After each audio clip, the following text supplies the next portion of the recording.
Am terminat editarea brandurilor. Eu am făcut toate brandurile, cele 8 făcute prin cod. Le-am dat și eu denumiri normale, am căutat pe Wikipedia, am pus niște text ok să nu se vadă așa că e text, dummy text, cum se zice, făcut de faker. Am făcut și siglele așa să aibă cam aceeași dimensiune ca să le putem integra în frontend frumos. Și urmează acum să le integrăm cumva brandurile în frontend. Înainte de asta aș vrea să vă arăt la galeriile foto. Am descoperit o mică lipsă, o mică scăpare la actualizarea poziției, la validare. De exemplu, aici nu mă lasă să bag litere, deși acum văd că m-a lăsat. În principiu nu mă lasă să bag litere. Am apăsat eu prea repede și n-a apucat să-mi o șteargă, dar dacă, de exemplu, apăs 1 și să zicem semnul minus, ăsta mă lasă. Și dacă îi dau Enter, vedeți că acum mie mi-apare 0. Asta deoarece am rezolvat eu problema. Altfel mi-ar fi apărut o eroare mare aici pe pagină, iar dacă site-ul ar fi fost public, deja dezvoltat, adică urcat pe serverul public și nu un lucru, cum e acum în production, atunci mi-ar fi dat, mă rog, n-ar fi făcut nimic sau mi-ar fi apărut un mesaj că ceva n-a mers bine. Și uitați cum am rezolvat problema. Deci, în poziția se updatează aici în funcție a update position, unde am și în componenta noastră edit photo din livewire, deci app http livewire admin edit photo php. Și am făcut validare. De validarea asta trece cu 1 și minus. Dacă trec, am văzut că îmi trecea și îmi dădea eroare în continuare și atunci am mai făcut, eu am folosit așa zis cast la o valoare din PHP. Deci se folosește această sintaxă int între paranteze lângă valoarea următoare și deci mi-o forțează să devină un număr întreg. La mine vă dați seama că un 1 și un minus nu are ce, o forțează să devină 0 și în felul ăsta nu-mi dă eroare, adică pot să o actualizez în baza de date cu valoarea 0 și așa am scăpat de posibila eroare de validare. Haideți să trec datele înapoi la loc.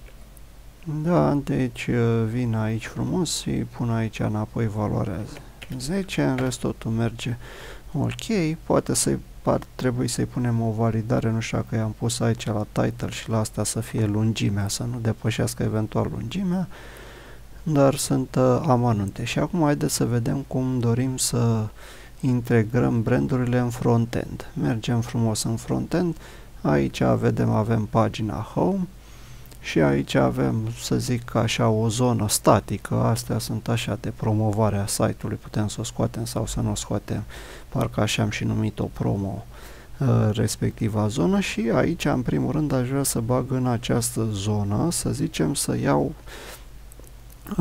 două branduri random care sunt promovate sau două random, oricare, să le iau două random. Acum, pentru că avem puține și promovate o să fie puține, haideți să luăm mereu să fie random două branduri aici pe zona asta. Și după aceea vom mai face și această zonă în care afișăm doar siglele. Dar deocamdată să facem această zonă și vedem că avem șablonul nostru HTML, e homepage, vederea home blade aici din resource views front home. Deci acesta e șablonul, extinde front template, deci șablonul principal. Avem secțiunea content în care aici avem un RG3 gol, să zic așa, și aici avem sliderul pe 9 coloane pe care l-am făcut tot sub formă de componentă blade l-am făcut. Aici partial feature, asta știm că este statică, putem să o și vedem. Deci vedeți, free shipping for așa, deci astea sunt statice, nu o lăsăm deocamdată așa. Și aici partial promo, deci sunt cele două zone de 6 coloane pe care le-am și vedem colem de 6, PB4, tot, și noi vrem să le facem dinamici. Am putea foarte ușor să le facem dinamice din controllerul care afișează funcția HomeBlade, dar pentru că în Laravel, în ecosistem, în Laravel am văzut că sunt la mare modă componentele Blade, componentele Livewire, tot felul se încearcă să se lucreze cât mai mult pe componente, haideți să ne obișnuim. Așa, noi deja am făcut o componentă Blade, deci o vedem asta Xcontent Slider, care afișează secțiunile, Section Slider. Deci o știm cum am făcut-o, deci ne luăm și o facem în continuare, facem acum să zicem brand promo. Deci PHP artisan make component este în dosarul content și se va numi conform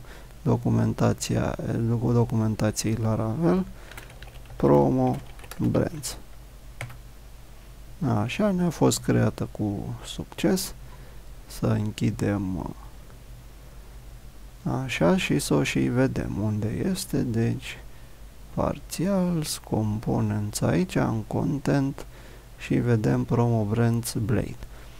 Și vom lua, deci haideți să vedem, deci partials promo, i-am zis noi, asta e parțial, deci o să luăm cu Ctrl C, ne ducem în promo brands, dăm Ctrl V și aici în home comentăm acest include ca să știm să-l punem dacă ceva nu merge și introducem componenta cu sintaxa respectivă Xcontent și i-am zis noi promo brands.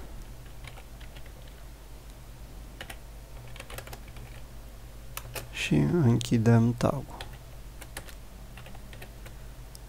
Așa, deci este așa, deocamdată nu avem niciun parametru. Ctrl S, haideți să vedem că nu s-a schimbat nimic în frontend. Dăm un refresh la pagină și vedem că această zonă nu s-a schimbat deloc, acum este o componentă Blade și încercăm să o facem dinamică. Pentru aceasta mergem bineînțeles în controllerul componentei noastre, deci închidem pe aici ce e de închis, mergem în app, http, views components, content și avem promo brands. Și aici la funcția noastră public function render vedem că ne întoarce vederea noastră components, content, promo, brands și noi trebuie bineînțeles să îi facem dinamic, să îi zicem de exemplu with brands, să zicem, deci trebuie să avem un with brands $brands. Acest $brands nu-l avem, putem să-l facem într-o funcție, dar ori să-l facem exact în funcția render de fiecare dată când se randează componenta să se ruleze. $brands este egal cu brand all, să spunem where. Bine, că am putea să punem direct where, să spunem, dar noi am zis că nu vrem where active, cel puțin să zicem să fie egal cu true și să spunem random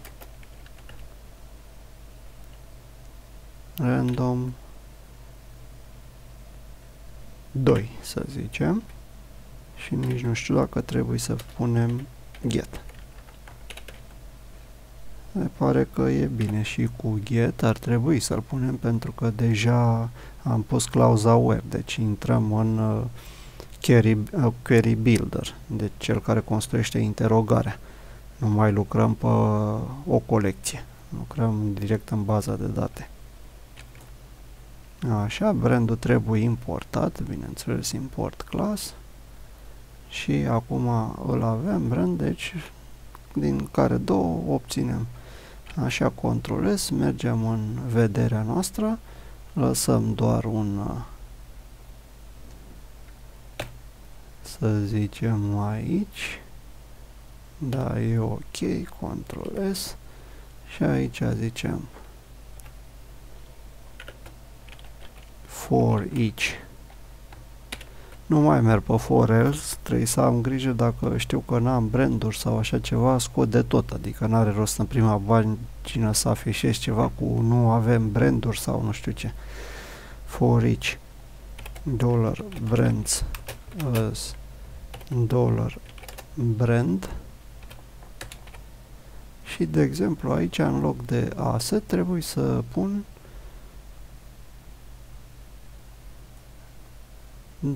$brand deocamdată,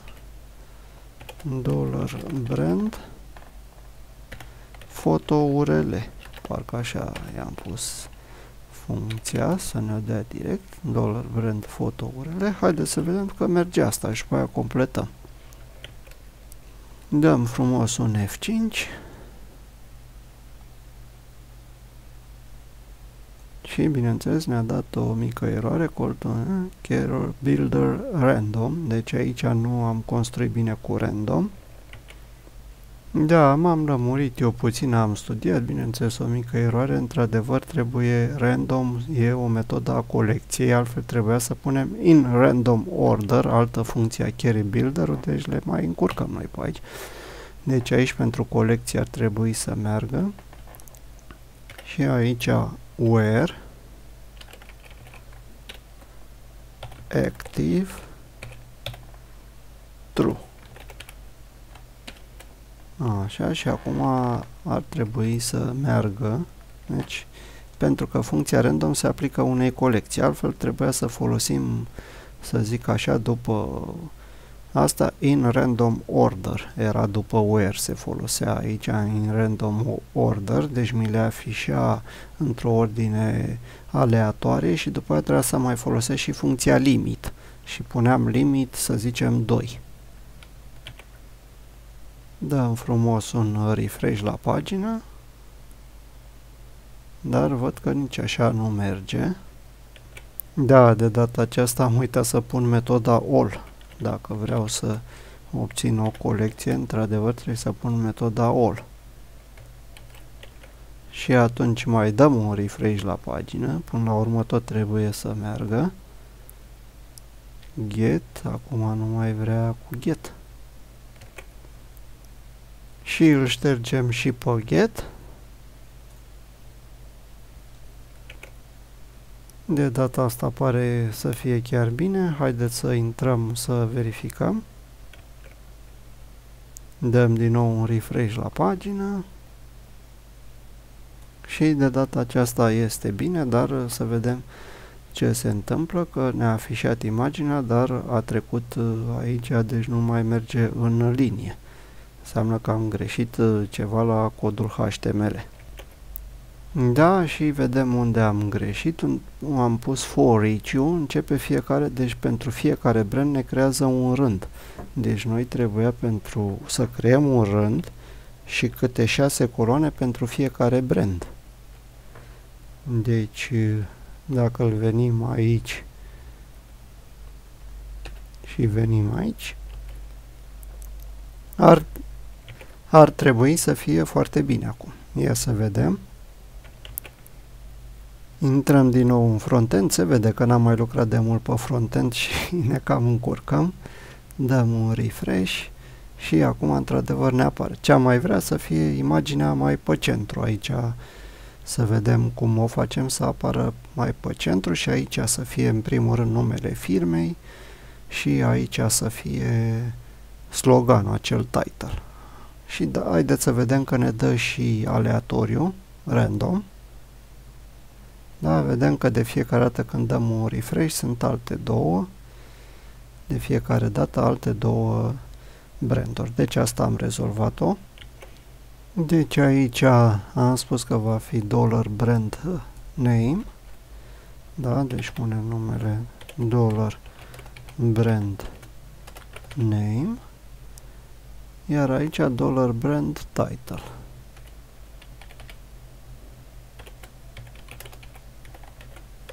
Și bineînțeles, după ce vom face pagina, vom face și un link, să zicem ori pe title, ori pe name, când face click să se ducă pe pagina respectivă a brandului, dar deocamdată n-am construit pagina respectivă.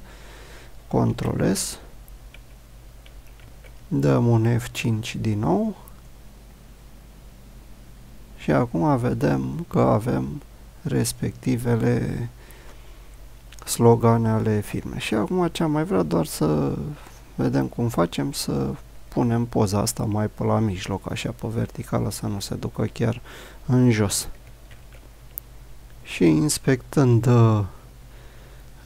imaginea lor în HTML aici, în browserul nostru Chrome, așa, deci vedem, avem img, are automat, are offer img, are clasa offer img, deci orice imagine din clasa offer, deci probabil e pe undeva un offer, pe aici trebuie să fie, uitați-l aici, e offer, deci orice imagine are max width 50%, max height 90% și bottom 0, deci se duce bottom 0, deci eu dacă vreau să-i dau în cazul meu, să-i zic 20%,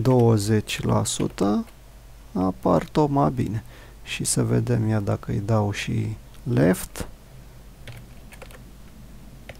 să zic să-i dau 10%, ia să vedem dacă are vreo influență.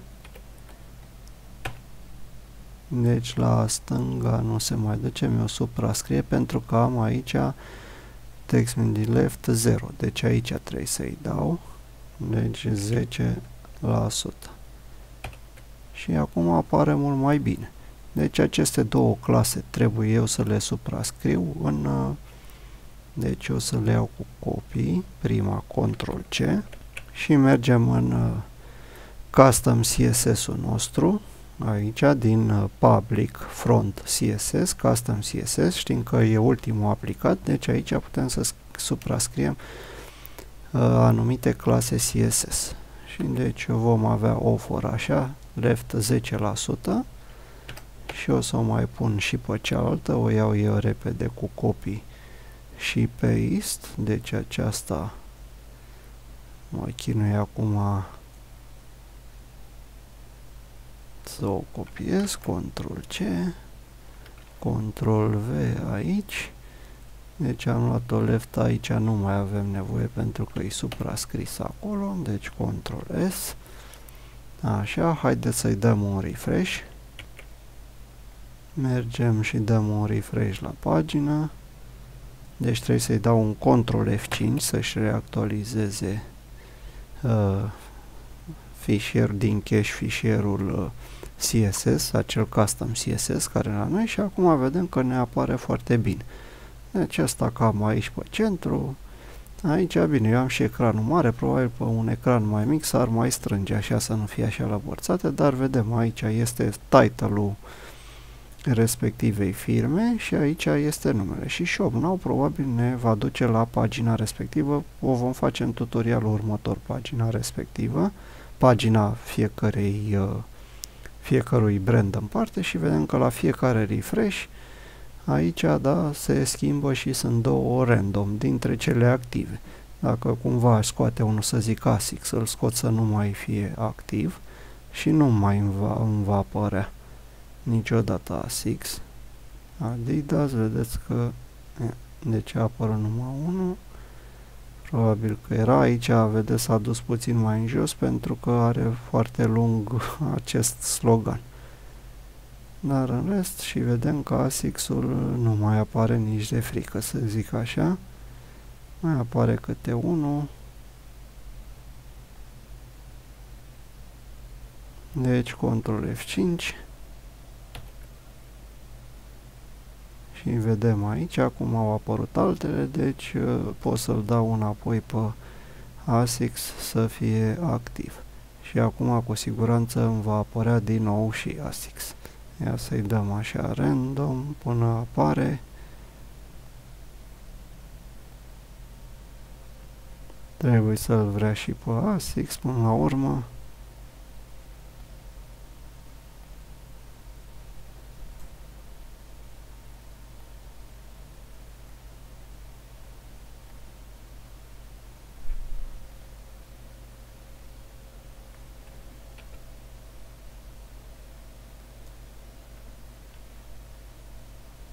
Așa, și până la urmă a apărut. I-am dat până s-a plictisit și a apărut. Așa, deci totul funcționează ok și acum haideți să facem și componenta asta strict pentru sigle. Deci la fel PHP artisan make component content, să zicem brands logos. Ok, ne-a creat o brands logos. Haideți să o vedem și în home, unde este home blade partials brands, acesta este, deci trebuie să-l iau cu copy, Ctrl C și să mă duc, bineînțeles, în section brands logos aici, Ctrl V, Ctrl S și să mă duc și în home și bineînțeles ca și aici comentez și, pardon, așa, și o să scriu X content brands logos, parcă i-am zis. Da, brands logos.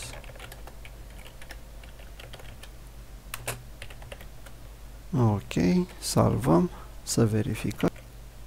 Dăm un refresh la pagină. Da, și bineînțeles mi-au apărut la fel ca înainte. Le vedem, se și mișcă frumos. Deci sunt 3, 6, noi o să avem 8. Ele se mișcă, dar acum să le facem și dinamice. Și pentru aceasta, bineînțeles, mergem în controllerul componentei noastre și aici din nou facem același lucru, deci $brands egal cu, deocamdată o să fiu brand, ne va trebui doar brand URL. Așa, dar nu avem un mutator, o să avem doar așa, deci luăm brands all și atât, pentru că nu ne am putea să selectăm, dar nouă ne trebuie efectiv funcția aceea, deci ne trebuie efectiv să întoarcem modelul. Deci ne trebuie o colecție de modele, putem să folosim un mutator ca să avem, da. Deci nu putem, să zic așa, să import class în primul rând. Brand aici, da, am greșit.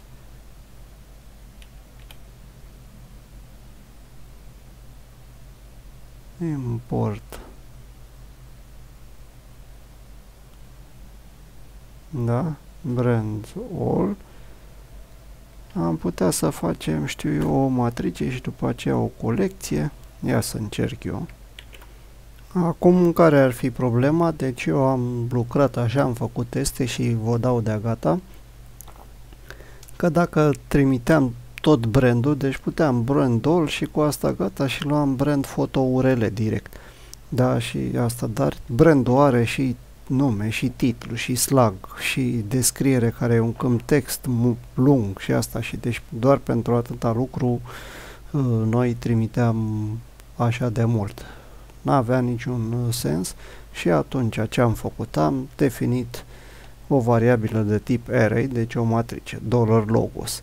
Și am zis $brands egal brand all, deci selectez toate brandurile unde activ este true. Și acum, pentru fiecare brand, $logos egal cu brand photo URL. Deci matricea asta conține valorile din photo URL, deci practic URL-ul imaginii respective. Pentru că aș fi putut să fac un mutator, cum se zice, ca să mai am un câmp în plus în baza de date fără să-l stochez separat, deci URL-ul, să am un mutator, dar am zis că complic modelul. Mai bine aici funcția asta mică, adică câteva rânduri de cod mai micuțe, decât să am tot timpul încă un câmp. De fiecare dată când accesez modelul brand să mai am la dispoziție încă un câmp. și am transformat această matrice ca să-mi fie mai ușor să lucrez pe frontend într-o colecție. Deci $logos egal collect din $logos. Dacă să am toate metodele colecției disponibile. Și am trimis aici with logos, deci acum eu trimit efectiv doar din componenta mea, trimit efectiv doar URL-ul imaginilor logo-urilor. Și salvez, deci trimit doar URL-urile și acum mă duc frumos în aici în componenta, în fișierul Blade al componentei. Vedem că le am hard-coded toate, deci le șterg pe toate imaginile respective. Am un carusel cu clasa vendor carusel și cu sintaxa noastră for each $logos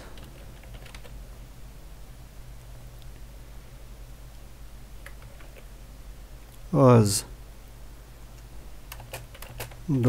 $logo, închidem for each and for each and for each și aici în loc de asset ce aveam noi vom pune $logo, simplu, pur și simplu pentru că este efectiv adresa URL. Ctrl-S și așa am trimis componentei efectiv doar niște URL-uri, nu tot textul, toată descrierea, codul HTML, ca să până la urmă obțineam tot același. Sigur, la vitezele de net din ziua de azi nu contează, dar nici să ne risipim resursele, așa n-are rost. Deci salvăm totul, venim în componenta, în pagina noastră principală și dăm un refresh la pagină și acum vedem frumos că avem în mod dinamic toate, vedem că se și mișcă frumos toate brandurile, toate logo-urile de la branduri și am transmis numai logo-uri, n-am mai făcut să transmitem din nou tot brandul și aici puteam să facem ceva asemănător, să facem o colecție, era mai puțin mai complicat pentru că avem și titlu și asta aici poate ar fi fost bun un mutator, dar mă rog, nu mai totuși avem doar 8 branduri, nu e nicio problemă. Vedeți, pagina se încarcă imediat, oricum e doar homepage-ul și deci acum am făcut așa și acum ce mai vrem când facem click pe una sau aici când facem click pe vreo firmă, pe un brand, să ajungem frumos în pagina dedicată brandului cu slug și cu tot ce trebuie aici, așa cum avem de exemplu la secțiuni. Când fac click pe o secțiune, ajung la secțiunea respectivă, dacă fac click pe o categorie a secțiunii, ajung frumos și la categoria respectivă, la pagina respectivă. Noi parcă aveam și codate, aici era accesorii, să vedem la shoes, parcă le erau mai adevărate, da. Aici natural running shoes și aici vedem că le avem mai bine făcute și asta, da. Și ceva de genul acesta vom vrea să avem și la brandurile noastre. O pagină de genul ăsta cu slug aici și cu titlu, cu descriere, cu tot ce trebuie.